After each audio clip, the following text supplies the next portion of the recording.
wrong with that. We need experts. But now let's look at the definition of education. Now, if you go back to the Latin roots of the word education, it means educare, and then when you break it down, it's inculturation, meaning that you get somebody inculcated into a particular culture, right? So it is not education in the air. Now, look at technology. Technology comes from the Greek root techne, and what it means, skills to solve problems. What problems are you solving? The problems of your own environment, your own society's problem. You are not solving the problem of America in Nigeria. And I was giving some of my students I was having this discussion with yesterday in Japan. That's where I spent about 10 years in Japan.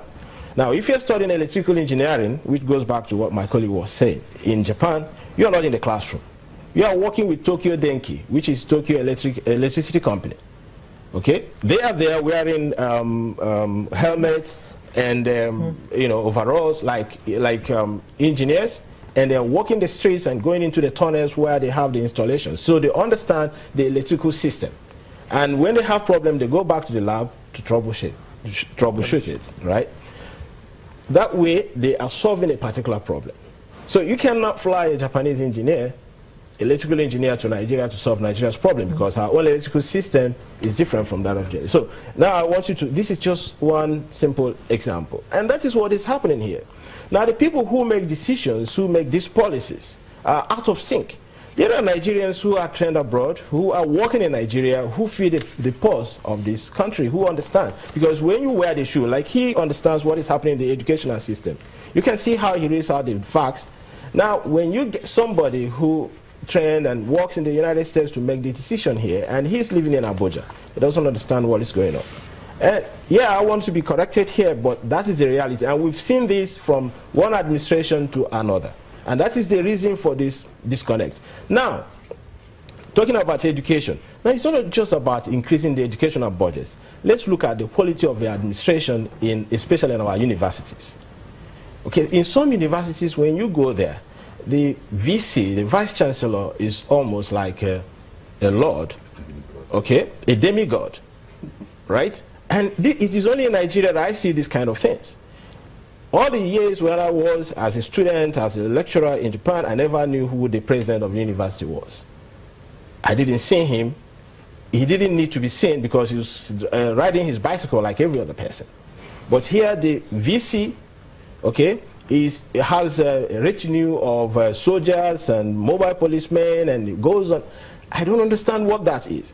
That is not the way to administer a university. So when you give them budget, and again, there is something I think that everybody accounts for in Nigerian university educational system, which is internally generated revenue. And I would like somebody to come on this sunrise morning to tell us what happens to internally generated revenues in universities, because they run different kind of programs, distance education, continuing education programs. I don't know what happens with all those funds they generate. And just hold your thoughts, Dr. Adi. Okay. We'll come back so that you tidy this up. Please don't go away.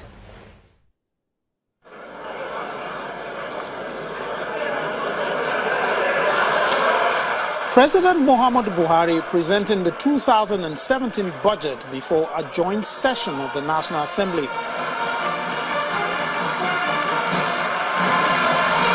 The 7.298 trillion naira budget was based on a benchmark crude oil price of $42.5 per barrel, an oil production estimate of 2.2 million barrels per day, and an average exchange rate of 305 naira to the dollar. The proposed aggregate expenditure. The legislature received the budget with the promise that it will be considered with a new approach to the budgeting process.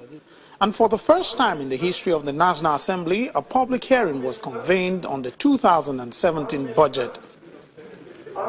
With the committees working hard to present the budget proposal to the National Assembly for consideration, news filtered in that parts of the budget had been seized by the Nigerian police. They took my laptop, and to make matters worse, they took 18 files from my office. As I told you, we are holding the meeting on the budget on Thursday. So from Thursday to now, we will not be able to meet because some of the papers are not around. We could not keep to the timetable you gave us to lay the budget yesterday. to get it passed today, and I think it is not our own fault. It is the fault of the police. The police interfered with the whole budget process. The police eventually returned those documents.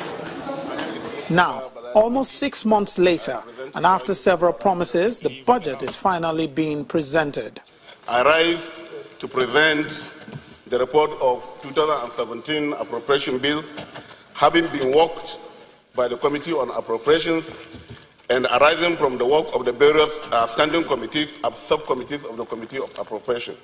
Mr. Speaker, I so submit. Both committees are proposing an increase to the 2017 budget to bring it to 7.441 trillion naira and a benchmark crude oil price of $44 per barrel. It is expected that the lawmakers will consider the reports on Thursday, after which it will be passed by both houses. Lanre Lasese, Channels Television News. To come out of the economic recession. It took a while in coming, but the National Assembly has finally made public details of its budget for 2017.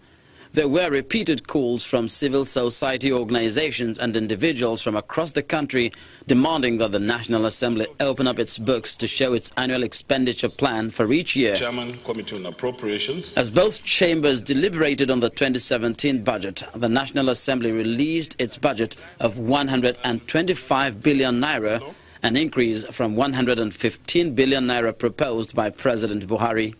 In the breakdown of the National Assembly budget, the sum of 31.3 billion naira is appropriated for the Senate, 49.05 billion naira for the House of Representatives, 14.9 billion for the management of the National Assembly, while the sum of 4.3 billion naira is appropriated for the National Legislative Institute.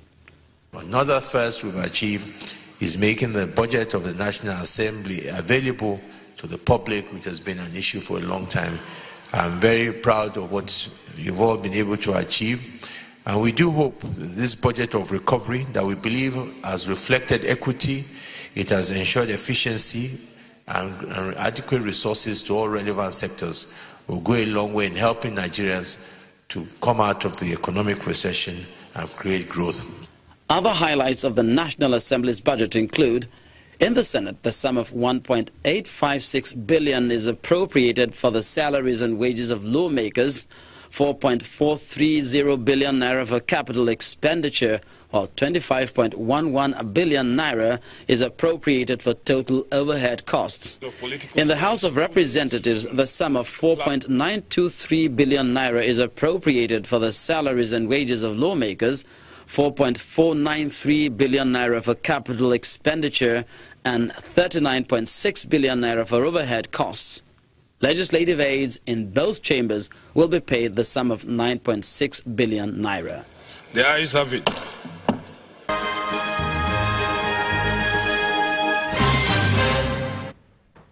Welcome back. So, Dr. Adi, you were tying up education, the economy, and our budget. Oh yes. So I was talking about the quality of administration in the universities, especially because this is very important. Okay. Even if we spend the whole entire time talking about education on this program, I think it's well worth it. Now I'm going to give you an instance. The top companies, the most valuable firms in the world today, were not there 10 years ago.